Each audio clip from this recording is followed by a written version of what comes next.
नमस्कार दोस्तों। तेलंगाना में चुनाव के लिए 119 सीटों के चुनाव के लिए मतदान होना है और आज उसके प्रचार का आखिरी दिन था। राहुल गांधी, प्रियंका गांधी सहित भारतीय जनता पार्टी के केसीआर और ओवैसी जैसे सारे लोग जो है मैदान में उतरे हुए थे। चुनाव इतना इंटरेस्टिंग हो गया है जहां एक तरफ नरेंद्र मोदी कहते हैं कि भाजपा की सरकार बनाए, वहीं दूसरी तरफ कांग्रेस ना आने पाए इसके लिए वो केसीआर की मदद करते हैं। सेम केस में केसीआर की बेटी को गिरफ्तार नहीं किया जाता है जिसकी वो मुख्य अभियुक्त है, लेकिन दिल्ली सरकार के मंत्री मनीष सिसोदिया हो या संजय सिंह वो जेल चले जाते हैं। इसके साथ साथ बहुत सारे ऐसे लोग हैं। इसके बाद में जब कभी आता है तो हमला बोलते हैं केसीआर पे, लेकिन जहां उन्हें सदन में जरूरत होती है तो केसीआर उनके पक्ष में वोट डाल देते हैं। इसी तरह कमोबेश स्थितियां ओवैसी की भी है। ओवैसी पूरे देश में चुनाव लड़ने पहुंच जाते हैं, उत्तर प्रदेश पहुंच जाते हैं, बिहार पहुंच जाते हैं, राजस्थान पहुंच जाते हैं, वो पहुंच जाते हैं गुजरात और दूसरे राज्यों में, लेकिन वो अपने तेलंगाना में सिर्फ 9 सीटों पे चुनाव लड़ते हैं। गणित क्या है? वास्तव में ये मैनेजमेंट है। ये मैनेजमेंट है भ्रष्टाचार का। ये मैनेजमेंट है क्योंकि कांग्रेस नहीं आनी चाहिए। कांग्रेस आ गई तो जनता की नीतियों की बात हो, लेकिन जनता की भी नीतियों की बात हम क्यों करते हैं? कि जनता उन्हें चाहती है।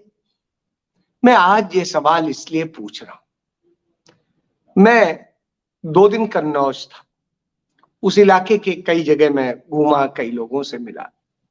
एक जगह बैठे मैं कुछ चर्चा कर रहा था और बात हो रही थी, आंकड़ों पे मैं चर्चा कर रहा था। मैं बता रहा था कि किस तरीके से क्या है, रोजगार की क्या स्थितियां हैं, भारत की इकोनॉमिक स्थिति क्या है, भारत की और दूसरी इंडस्ट्रियल ग्रोथ की स्थिति क्या है, कौन सा ग्रोथ हो रहा है, कारपोरेट कैसे ग्रोथ कर रहा है और आम आदमी की कैसे औसत आमदनी गिर रही है। तो इन सब विषयों पे उसका कैसा जीवन है, मैं उस चीज को देख रहा था। मैंने एक बच्ची को देखा। वो बच्ची छोटी बच्ची थी, पढ़ने की उम्र है। आप सोचिए, वो जाके सरकंडे होते हैं गांव में, उनकी वो काट रही थी और काट के वो गट्ठर बांध रही थी, फिर उसे लेके गई, फिर उससे चटाई वटाई बनाएगी और वो चटाई 100 से 150 रुपए में बिकेगी, मैक्सिमम 150। आप सोचिए, इतनी मेहनत करके वो बनाएगी, भी उसको बनाने में कितना टाइम लगेगा। जहां से वो काट रही थी, एक काटने में, उसको करने में ही आपकी उंगली में एक कट जाता है। मेरे खुद कट गया। तो मैं उसको ये देख करके मतलब महसूस हुआ कि कितने दर्द की स्थिति है। मैंने पूछा कि आखिर ऐसा क्यों? तो उसने कहा, भैया खाना कहां से खाएंगे, हम भीख तो मांगते नहीं है। आप सोचिए उसका दर्द। वो भीख नहीं चाहती है। यदि उसे उसकी योग्यता के मुताबिक पढ़ने का मौका मिल जाए, मुफ्त शिक्षा मिल जाए और व्यवस्थाएं मिल जाए, तो शायद वो लड़की इस देश का प्रतिभा बन सकती है और बहुत कुछ कर सकती है। पीड़ा होती है, पीड़ा होती। जब मैं उस समय बैठ के चर्चा कर रहा था और इन सारी चर्चाओं के बीच में अचानक एक जो है अधेड़ उम्र के शख्स आ गए और उन्होंने एकदम से बोलना शुरू कर दिया। मेरे पिताजी से थोड़े हो सकता है छोटे हों, मैं अधेड़ नहीं कहूंगा, वृद्ध कह देता हूं, 60 के तो ऊपर रहे होंगे। तो उस स्थिति में आप ये समझिए, वो आकर के कहते हैं, अरे आप क्या जाने, सिर ऊंचा हो रहा है, झुका दिया है हमने। हमने कहा किसको झुका दिया है? तो साहब, झुका दिया है मुसलमानों को। सिर किसका ऊंचा हो रहा है? हिंदुओं का। क्यों हो रहा है? क्योंकि युग पुरुष आ गए, विश्वगुरु आ गए, दुनिया में डंका बज रहा है, जैसा कहा जाता है वैसे उन्होंने भी कहा। मुझे बड़ा आश्चर्य हुआ। मैंने कहा क्या करते हैं आप? हालांकि ये सवाल मैं नहीं पूछना चाहता था, क्योंकि मुझे लग रहा था कि मेरे पिता की उम्र से थोड़े ही छोटे होंगे। तो मैंने उनसे यही पूछा, तो बोले कुछ नहीं करते। तो हम कहे कुछ तो करते होंगे, धंधा करते होंगे, दुकान होगी, मकान होगा, कुछ तो होगा, क्या करते हैं? रोटी तो चलती होगी। का बस ऐसे चल जाती है, सब हो जाता है। हमने चलिए भाई बहुत अच्छी बात है, हो जाता है। फिर हमने किसी से पूछा हमने क्या है? उनके उन्होंने अपने उनके 3 दामाद थे, उन्होंने कहा उनको यहाँ पर ऐसे वो काम कर रहे हैं, वो ये कर रहे हैं, वो कर रहे हैं। कोई भी आदमी इस तरह से काम नहीं कर रहा था, ऐसा नहीं था जिसे कहें कि उसे भारत सरकार की, देश की, राज्य की नीतियों के कारण कहीं कोई रोजगार मिल गया हो, कहीं कुछ और हो। अपना जो पुराना पुश्तैनी पैसा है, सामान है, उनको बेच बाच के इधर उधर बस कर रहे हैं। मतलब इसकी टोपी उसका सर, और इस तरह से, और झंडा बुलंद कर रहे हैं किसका? कि साहब सिर ऊंचा हो रहा है। तो जब सिर ऊंचा होता है, आपको पता नहीं है कहां आपका सिर काटा जा रहा है, ऊंचा नहीं हो रहा। इसी चर्चा के बीच में किसी हमारे एक अपने ने कहा, भाई हमें तो अब समझ में आ गया, हमने तो भक्ति छोड़ दी, अपने बच्चे को हमें किसी मंदिर के बाहर या मंदिर में या मंदिर के आसपास बैठा के भीख तो नहीं मंगवानी। रोज मंदिर में मत्था टेकने से काम नहीं चलेगा। भगवान ने कर्म करने भेजा है, कर्म करना पड़ेगा, पढ़ना पड़ेगा, सही चीजें करनी पड़ेंगी, सही लोगों को चुनना पड़ेगा। और कम से कम भारतीय जनता पार्टी, नरेंद्र मोदी की तो यह नीति नहीं है कि वो सही करे। उन्होंने भी अपना लॉजिक दिया। उन्होंने बताया कि कैसे जो स्कूल स्थापित किए गए थे, जिन स्कूलों से निकले लोग उस दौर में, जब देश आजाद हुआ, आजादी की लड़ाई लड़ने वालों ने, उन्होंने संघर्ष देखा था। जब देश बन रहा था तो बनने के समय योगदान देने वालों ने संघर्ष देखा था, उन्होंने किया था। जहां जिस देश में कुछ नहीं बनता था, उस देश में हवाई जहाज बनने लगे, रॉकेट बनने लगे, और न जाने क्या क्या बन गया। HAL बन गया, जिसमें तेजस बना, और नरेंद्र मोदी अपनी वाहवाही ले रहे। तो साहब जब ये स्थिति होती है तो उन्होंने कहा आप बताइए, उस पीढ़ी ने ये किया था, हमारे पिता लोगों की पीढ़ी आई, वो तो सिर्फ सुविधा भोगने के लिए आई। उसने 60 साल, 65 साल, 70 साल के जो लोग हैं, इन लोगों ने तो कोई योगदान दिया नहीं। इन्होंने तो मस्त, इन्हें आजाद देश मिल गया, संघर्ष नहीं करना पड़ा। पढ़ने को स्कूल खुलने लगे थे, नेहरू जी और वो सब उसके लिए कर रहे थे। धीरे धीरे करके सब जगह खुले, लोगों के सहयोग से खुले, और किस तरीके से सरकार ने चीजों को बढ़ाया, जनता को भी उसमें साथ में जोड़ा। लोगों के नाम पे तमाम स्कूलों के नाम रखे, कहा भाई लगाओ, पैसा नहीं है सरकार के पास, कंगाल मिला, लेकिन देश तो बनाना है। लोगों ने भी दिल खोल के बनाया। उसका नतीजा उन स्कूलों में पढ़ के निकले लोग आज कहते हैं कि 70 साल में, 75 साल में कांग्रेस ने क्या किया। और कांग्रेस होती तो आज तो यही यही मतलब आप समझ ले, यही राज कर रहे होते बाकी। और कांग्रेस जो है मुसलमानों को आरक्षण दे रही। हमने कहा कहां दे दिया है? किसने? योगी आदित्यनाथ ने बताया है या नरेंद्र मोदी ने बताया? हमने कहा भैया, पसमानदा मुसलमानों को आरक्षण अपने आप मिलता है, क्योंकि जो पिछड़ा वर्ग आयोग की रिपोर्ट है उसमें जो मुस्लिम्स भी आते हैं उन्हें भी आरक्षण मिलता है। जो सिख आएंगे वो भी पाएंगे, और या दूसरे भी जो आएंगे पाएंगे। वो धर्म के आधार पे नहीं है, वो आपके पिछड़ेपन के आधार पर। और नरेंद्र मोदी तो खुद ही पसमानदा मुसलमानों की बात करते हैं। उसके बाद में आप देखिए ना, आपके इलाके में भी तमाम सारे लोग मिल जाएंगे। तो इसका क्या मतलब? ये कोई एहसान है? सरकार ने जब दिया है पिछड़ों को तो उसी में से वो भी मिल रहे हैं। तो इसे आप तुष्टीकरण कैसे कह सकते हैं? आज धर्मनिरपेक्षता को तुष्टीकरण का नाम दे दिया गया है। यह बात पी चिदम्बरम ने कही और उन्हें उसके पक्ष में तमाम सारी चीजें प्रस्तुत की।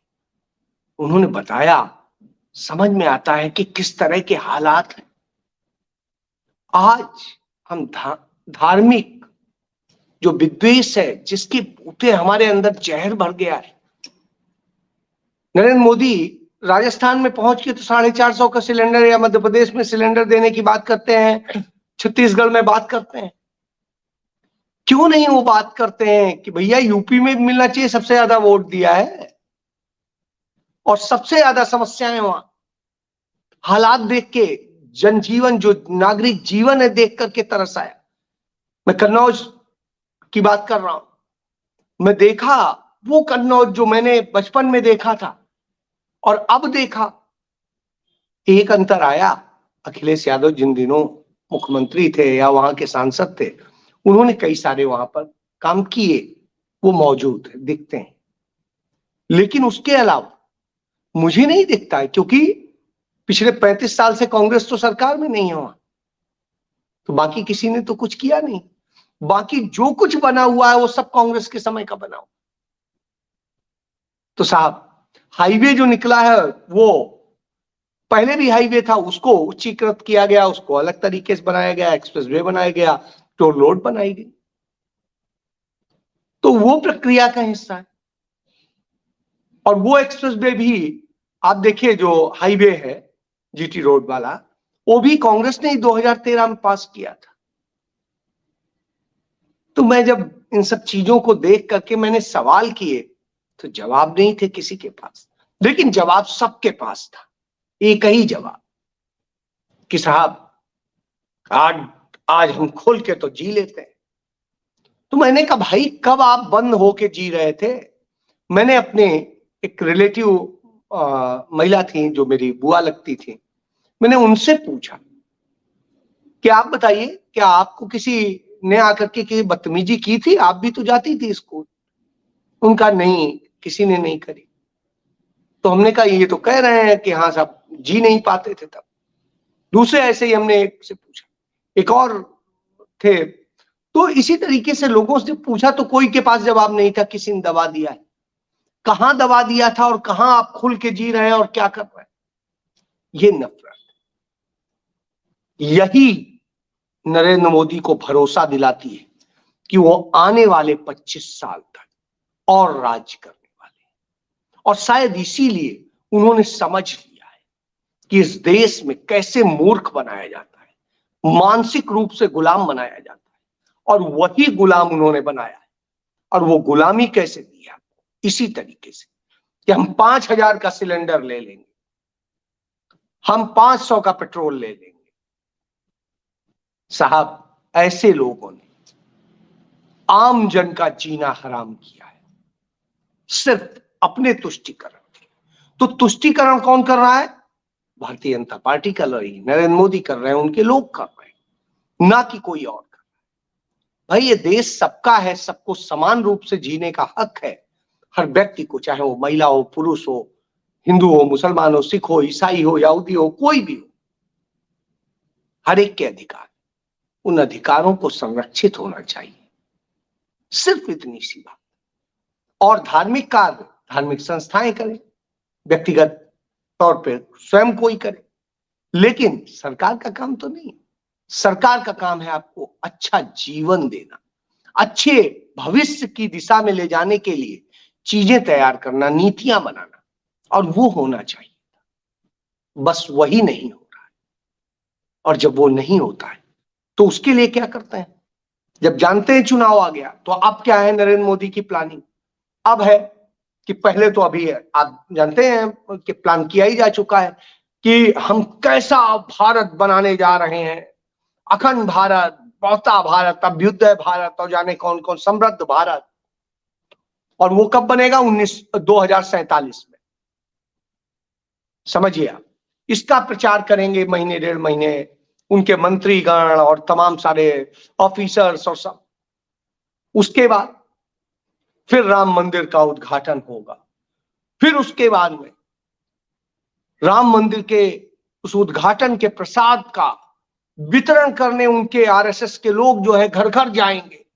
देश भर में, और कहेंगे मोदी को लाओ, नहीं तो फिर आप समझ लो जो वही कह रहे थे। उसके बाद फिर उनकी प्लानिंग कि किस तरीके से हिंदू मुस्लिम का जो है एक संघर्ष शुरू कराने के लिए, एनआरसी, एनसी, वो सब कराने का।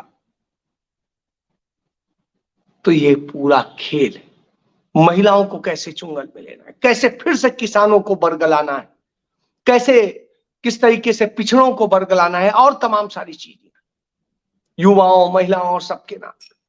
यानी 9 साल, 9.5 साल लूटिए, 6 महीने दीजिए, 6 महीने बाद में फिर दूसरी तरीके से आपसे वसूलना शुरू कर दीजिए। यही वजह है कि हिंदुस्तान सबसे ज्यादा टैक्स गरीब और मिडिल क्लास देता है। Upper class, higher upper class, top class, top class तो टैक्स देता ही नहीं। और ये मैं नहीं कह रहा हूं, ये भारत सरकार के आंकड़े बताते हैं। उनके तो सारे टैक्स माफ हो जाते हैं, कारपोरेट टैक्स आधा हो जाता है, लेकिन आपके टैक्सेस बढ़ते चले जाते हैं। स्लॉट में भाई एक कहा गया था, एक देश एक टैक्स, और आपने जीएसटी के नाम पे वो पूरा ड्रामा देख लिया, कितने टैक्स। फिर आपको इनकम टैक्स, दूसरे टैक्स, वो चलिए वो गरीबों को नहीं देने पड़ते हैं, एक सीमा है, लेकिन बाकी तो सबको देने।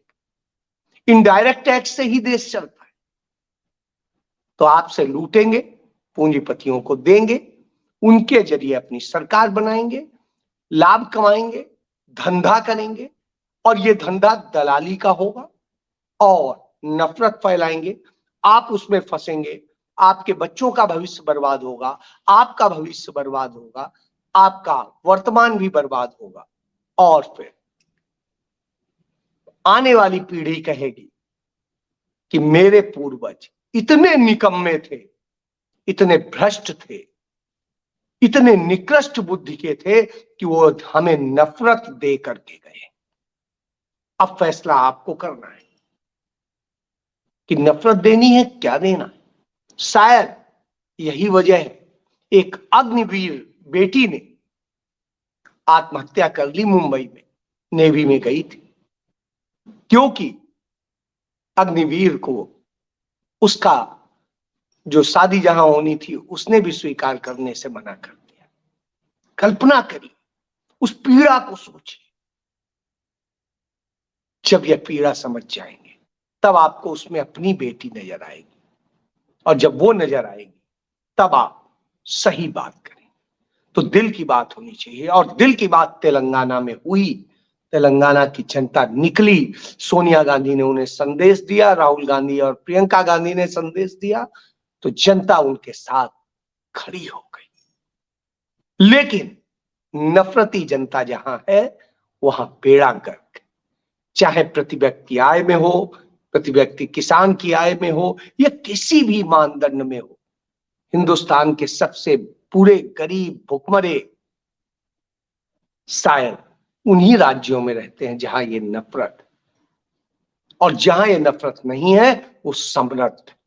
तो अब फैसला आप कीजिए, आपको समृद्धि का भारत चाहिए जो राहुल गांधी के साथ मिलेगा, या नरेंद्र मोदी के साथ में वो भारत जो सिर्फ अहम आपको दिखाएगा, असल में आप खोखले होंगे, वो हिंदुत्व का भारत।